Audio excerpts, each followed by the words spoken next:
Welcome back to another episode of Inside Voices, a teacher podcast, where we discuss all things education, from teacher well-being to teaching beyond the textbook. I'm your host, David. And I'm Laura. And remember, in here, we use our inside voices.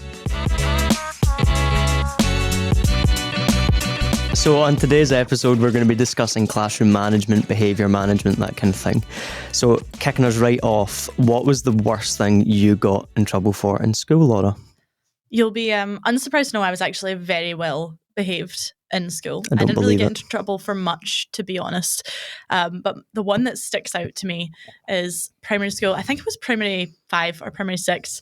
And we had a supply teacher in. You know the drill. If there's a supply teacher in when you're a child, you automatically think, it's not my teacher, so I can get away with things, right? Or if you're in America, a sub. I don't know why I took the persona of I was going to turn into a little bad girl this one day. This is like my one opportunity. I don't know why I did this. And peak primary school humor, I decided to get the whole class involved. Everyone was doing it. And I decided to tell everyone that when I took my jumper off, everybody needed to copy me. Don't know why. So it was like a signal around the class. And okay. It was like a horseshoe classroom. And we all moved seats. Of course. Couldn't get away with that now because my seating plan is on my wall, so don't try it. Mm-hmm. But I took my jumper off and then everyone took theirs off. And then I put it back on and everyone put it back on. And we just did this the whole lesson. And I truly thought we were getting away with it. Honestly thought, genius, peak humor, so funny, 10 out of 10. And I got roasted the following day by my teacher and my head teacher. Wow. I was sobbing because they were threatening to phone my mum. They never did. My mum still doesn't know. Sorry. Okay. Confession time. Confession. Still doesn't know, but I was hysterically crying. I was so apologetic. So that was the only time really that I did anything wrong, but I feel like you might have a different answer to that. No, I was good in school. I had a mum who was a teacher, so I was kind of terrified of getting in trouble. We in primary school built roller coasters, right? It was a big science project. I'm not even joking. The school did it every year in primary 6. Primary 6 did roller coasters. That was their thing. And I was buzzing about this. It was honestly amazing. And we built them out of lollipop sticks. So, like the kind of 10 centimeter lollipop stick, wooden, and you had these, and they were huge. You had these massive big frames. And ours was a water slide. And it was called, wait for this, it was called H2O. I'm not even joking. I actually like that. That's very creative. And I'm gutted that I didn't come up with it. Someone in our group came up with it. But anyway, we were trusted with glue guns and the lot. Like, we had everything. We had all the gear. And a girl in my class who I actually have not seen in years, but a girl in my class got a paintbrush and we were having a disagreement about something and we were painting our blue H2O at this point and we were painting it and everything. And we had a disagreement about something because I was bossy and such a control freak. And she painted my shirt, like just painted it like that. And in a moment of madness, I grabbed the glue gun and started chasing her around the room, like genuinely running around the table. And I don't know what I thought I was going to do because it was plugged into the wall. So it obviously unplugged. And I was like chasing around with like a cold glue gun. I don't know what actually I thought was going to happen there. And that was the only time I ever got golden time taken off. I got 5 minutes off my golden time. And the two of us had to sit, me and this girl. And I just felt so hard done by. And I think things have changed since we were in school. I've mentioned golden time. I don't know if you had golden time. Yeah, we had golden time on a Friday. It was half an hour. You got to basically do whatever you wanted in this half an hour. But if you were bad during the week, you could get your golden time removed. So I got 5 minutes taken off. It was always like a 5 minute increment. I don't know why. But yeah, was there anything like when you were at school that was like a kind of behaviour management thing that? Yeah, we had the charts. So we had like the traffic light charts. So, you're on green, you're on orange, you're on red. And I remember one time I was standing in the line trying to go wherever we're going, lunch or break or gym, I don't know. And I was being a little bit of a silly goose in the line and got moved to orange. And red was when you got all of your golden time taken off you. Oh, so wow, we didn't have like 5 minutes. You didn't get a sweet at the end of the week as well if you were on red. So everybody else got a sweetie at the end in the line going out on a Friday. And I remember this so clearly. And I turned into my friend after being put on orange, and I remember saying, how funny would it be if I got caught speaking again and got moved to red? And my teacher just instantly caught me and moved me to red, and I was devastated. Yeah. And it was just, but it's one of those, it's so embarrassing, isn't it? Like, I remember that as a child, and I was well over 10 years ago now. Yep. And I still remember that. And I remember that sort of sinking feeling and how awful I felt going out on a Friday, which should be a really positive time of the week, because everyone else had like, it was one of those little like hard-boiled sweets. And it's something so tiny, but I'm looking at everybody else in the line with theirs. And I've had mine taken off me because I spoke twice in a line. Yeah. And you've had a good week. The rest of my week was good. And in that one moment, because our school had a rule, you couldn't, if you were on red, you couldn't bring it back. Oh, you couldn't? So I don't even know what day of the week this happened on. Yeah. So I don't know if it was near the end of the week, but you couldn't go back from that. Okay. So if you were red on Monday, you were red for the whole week. And I just remember there was always a couple of children in my class in primary school who were like defined as sort of the bad boys, who were just on red all the on time. Monday. And that was it every single week. And I just remember seeing my name up there Beside with them. them. And I was like, that internal panic, but it does really dip someone's confidence, doesn't it? Like, as silly as it sounds being put on red, it totally does. Yeah. So like golden time was the thing when I was at school, but to be honest, we started teaching 6 years ago, 5 years ago, something like that. And we were talking about this the other day. Classroom management and behaviour management, I would say across the UK at least. I don't know if it's the same in America. In the West, I'm not sure.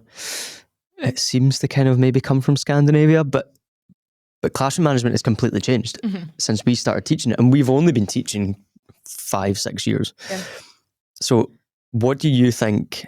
Well, before we get into like the biggest change, what were your classroom management strategies when you started teaching? Because mine were the traffic lights. I put warning stickers or whatever, warning sheets on people's desks. So if someone was acting out or calling out or chatting too much or not on task or misbehaving in any way, I kind of just put a warning card down, and then that was like a yellow card in football. Yeah. And then if they got a red card, that's when their names started to move on this massive big traffic light sheet in front of the class. I don't know if you had something similar. Very similar and very, very similar situation there. But that was something I found really hard in my first year. As a teacher, because I wanted to be liked. Yes. I have this like just desire to be liked by everyone. Okay, but this isn't therapy. Everyone does, I suppose, but I wanted to be liked. And in my first year teaching, I thought being liked was also the same as kind of not letting them away with things, but having less rules, I guess, and sort of saying, oh, I'll let that slide. And you think that's your route to, obviously we spoke a few weeks ago about relationships being the heart of everything. And in my head, in my first few years, I was like, relationships, how do I build a relationship? Well, I get them to like me, and I get them to like me by, not getting them in trouble, letting them do what they want. And not that my class were running riot, they weren't, but I found those conversations where you were getting someone into trouble really difficult to do. And it would be little things like they hadn't done their homework in 3 weeks. As a teacher, I need to have that conversation and find out what's going on. Homework's a whole different debate, but I need to still have that conversation, firstly, to make sure everything's okay and make sure they're doing okay. But I found those conversations difficult because I wanted to be liked by them, because I thought that's how I would get my behaviour management down. I would get my relationships down. And that just wasn't the case, because I've learned now that building relationships doesn't come from just being a likable person. Yep.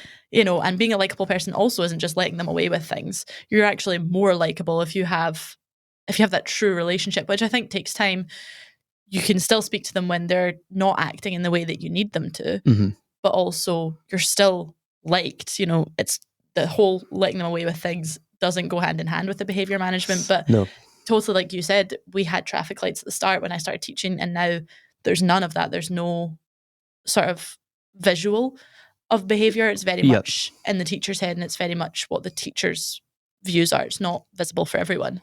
Yeah. And I think before we start discussing kind of current strategies and things like that, I think before we start looking at teacher tips and what we do that works in our classroom and what maybe others could look at, you've touched on the fundamentals there of what classroom management actually is. And you could have every strategy in place and not have good classroom management. You could have, the you could have read all the books, and you could have, you have the best restorative practice, and you have this, and this, and this. But actually, because you've not got any respect with your students, and because you've not got any rapport with them, or any kind of basis, as you're saying, you're trying to be liked too much, that all flies out the window. Like there's basic stuff. So obviously you've spoken about relationships there, and respect being kind of the core of those things. And you touched on it with respect, which is interesting. I think as a teacher in my first year, I took it personally when children misbehaved. So when I'm saying misbehaved, when they weren't on task or when they acted out, because that's what children do. Like we are shaping them into like responsible people and young adults. So they are going to make mistakes every single day with that. And there's 30 of them in front of you, and they are working out all these social interactions whilst trying to learn new content. Like it's actually crazy when you think about everything that goes on. And I started to take it personally. So I thought that because this child was fighting with another child, or because this child was gossiping about someone else, that was a slight on me as a teacher. And they must not respect me. And I didn't get hurt by it in my first year of teaching, but it used to like weigh on me a little bit more than it does now. Because with experience, you realise that all children are pretty much the same, generally. They all kind of have these social interactions, and they actually need to make those mistakes that they're making. Yeah. And without those mistakes, I think you would just be in a class of robots. Like you wouldn't actually be teaching young humans. Yeah. And not to take it personally is the key. Absolutely. I don't know if you agree with that. Maybe that's just me thinking about it too much. No, I totally agree with you. And I think also that comes from that is you have to remember you're the adult in the room. Yep. And you're the adult in the situation. And I think that's very difficult, especially if you're new to teaching. Your initial response is if someone's not doing what you asked, you're used to adults who do what you ask within reason, obviously, or you could have a conversation about it. And obviously, I don't have children. I've got nephews. So I had a bit of experience with that, but not really. So especially as a young, inexperienced teacher when I came in, if a child would just not do what was asked, my instant response was to kind of, like you said, take it personally and get defensive and be like, what do you mean no? I don't understand. And I think when you take the step back, you have to remember you're the adult in that situation. You're not going to get into a power struggle over that. You need to be able to firstly adapt to every child, because you kind of said most children generally are very similar, but also you've got a lot of children who maybe a neurodivergent learner or a child with ASD. The way that their brains are responding to situations are completely different, and you have to allow your response to be different as well. You can't possibly, I spoke about this in the first episode, when you say active listening, you can't possibly expect every child sitting in front of you to show that in the same way, because some might find eye contact really difficult. Some might find it really hard to sit on the carpet for lengths of time. Some might prefer to sit in their seats because they don't like being in crowded spaces. Some don't like the noise. They have to sit further away. You have to understand that. And I think in my first year teaching, I didn't really pay that much attention to that. I just, like you said, took it personally and thought, I'm doing a bad job because this is the response I'm getting. Whereas when you realize that and you can adapt your responses and you can not take it personally and realize you're the adult in the room, your perspective of it shifts completely. Yeah, totally. So we've talked kind of like about, you've mentioned a lot, relationships being the foundation of classroom management and behaviour management, and remembering that you're the adult in the room, you're setting the boundaries, you're setting the expectations. So in my first week of teaching, that's basically all I do every year, is I set my expectations, we practice them over and over and over again. And I've had to do this in the last week or so. You have to return to that quite often. And so you're not expecting them to be perfect, because they are learning, they are human, they are going to make mistakes. So in terms of like things that you do well, or things that you think work in your practice, what would be one thing that works for classroom management for you? Like, what is the one thing that you think, okay, if I took that out of my practice, my classroom would fall apart? I think it's very, very clear expectations and boundaries with the children, but being open about that. Okay, and how do you set them out? Like, let's get really specific, like in your daily practice, rather than, like, so if I was a new teacher listening to this, I'd be like, what can I do? Or if I was a struggling teacher and my class was not where I wanted it to be, like, what could you do every day? Well, I learned this the hard way last year because I changed stages and I was used to primary 7, older students, and I went down the school. And they're kind of 11, 12 years old. Yeah. So now, 7-year-olds, 8-year-olds, 9-year-olds, it's very different. It's a whole different kettle of fish. So I was used to primary 7s coming up I could say, right, you know how to walk around the school by now. And they did. And yes, you still need to model it. But now I'm used to a completely different sort of age group. It's things like you don't take for granted that they understand what your expectation is. Mm-hmm. So we, for example, literally got up out of our seats and practiced walking down the stairs on the left-hand side and then looping around and coming back up on the left-hand side so they could see that's why we walk on the left, so everyone can get by, whether you're going up or down. And we did that twice. We looped around, and that might seem so silly to do because it's walking down the stairs on the left. You know how to do that, but actually don't take for granted they do know how to do that. Okay. And also go very slow with your expectations. I think I see sometimes on social media and on tips, set out your expectations from the start, yes. But I also see sometimes put all your expectations on a slide. So here's how we line up. Here's how we do this. Here's how we do that. That for me does not work, especially in my brain as well. That wouldn't work for me because I would be switched off if I was reading that. I need to physically do it. I need to be physically shown how to do it.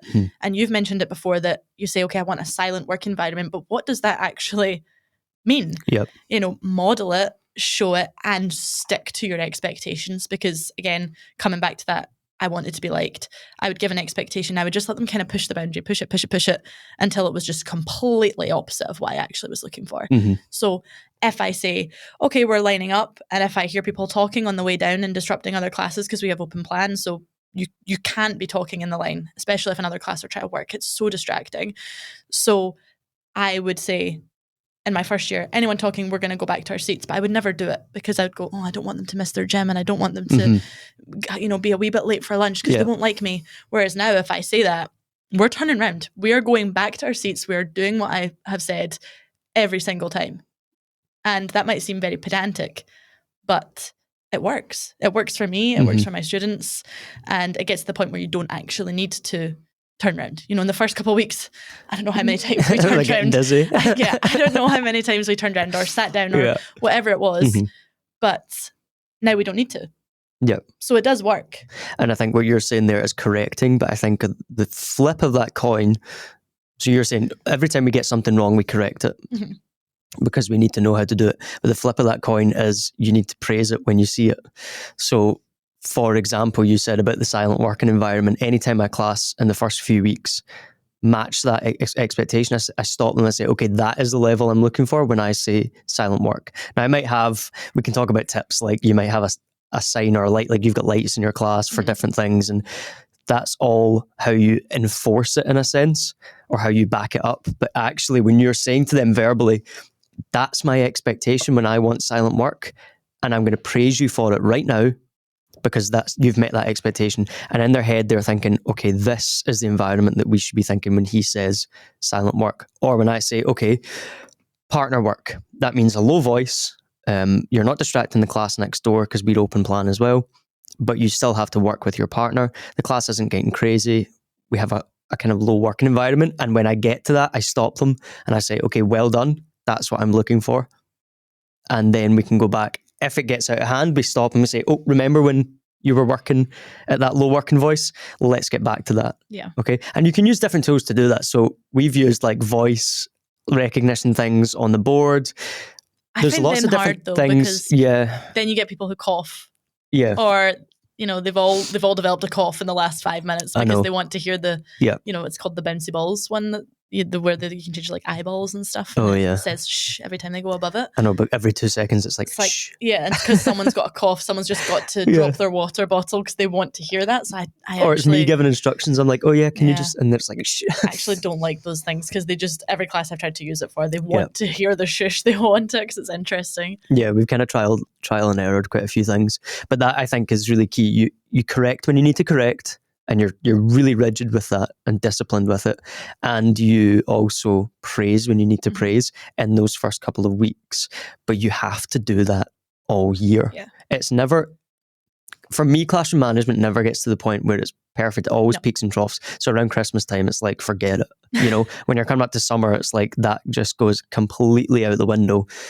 But you need to constantly be basically be on top of it. Yeah. I think when you're saying about correction as well, it's positive correction and it's positive reinforcement.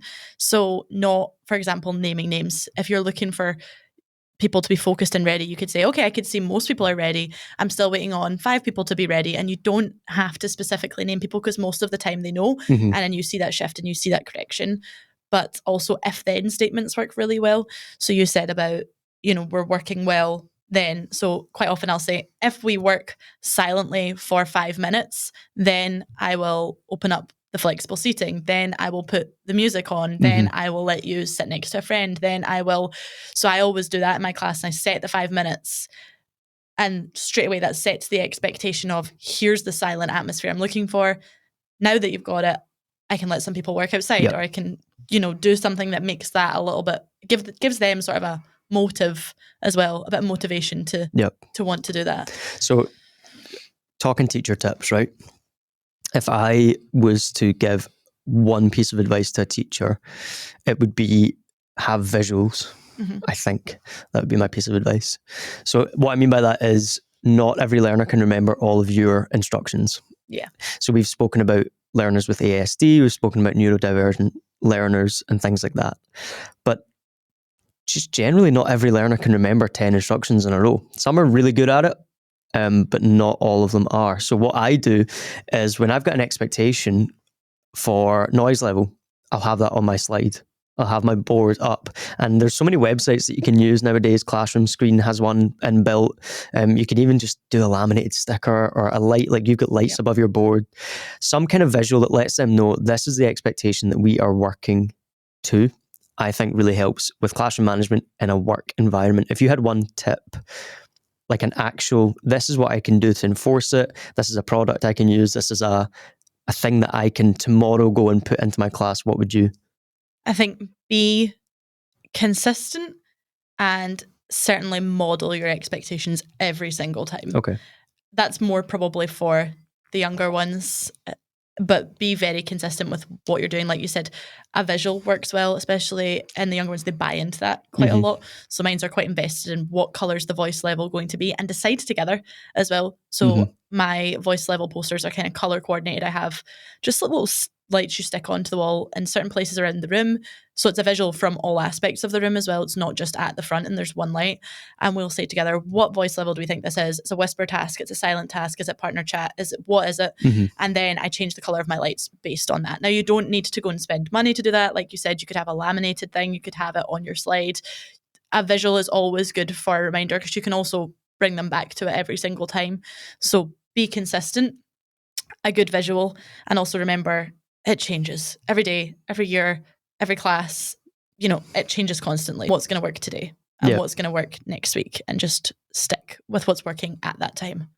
Yeah, I think that's a really good point, that something that works with one learner one day doesn't necessarily work with them the next day, and you have to be open to changing your practice and have an arsenal of strategies to use with that learner, whether it is you use your restorative practice in that moment, which we've not really touched on, but we kind of have, whether you use your restorative practice and you come in and you kneel down next to them and you have that conversation, or whether it is that it has kind of a situation has expanded with, you know, behaviours that you wouldn't expect in your class, and then you need to have that conversation later on with that child, and always with the view of bringing them back and integrating them into the class and making them be a part, because you said at the start it can be a big shame thing for them if they're, you know, pointed out in front of the class and things like that. So there's that whole aspect of it. Or do you need to have quite a stern chat with a child, because you know they're going to respond to a quick 1 minute, this is not what I expect of you, you're not reaching the standards that you set for yourself, boom, let's get back in. And you need to be aware of that as a professional. It takes time. Absolutely. It takes time with every single class. Yeah, definitely. So my advice to teachers is it's hard out there. It is difficult to manage a class of 30 people that are making mistakes constantly, that some of them don't want to be there, that some of them are that maybe don't like you. Yeah. Some of them that maybe don't like learning or don't like learning a specific thing and are going to act out. But there are strategies and things out there that we can put in place. And as you said, be really consistent with them from the beginning. And don't take it personally.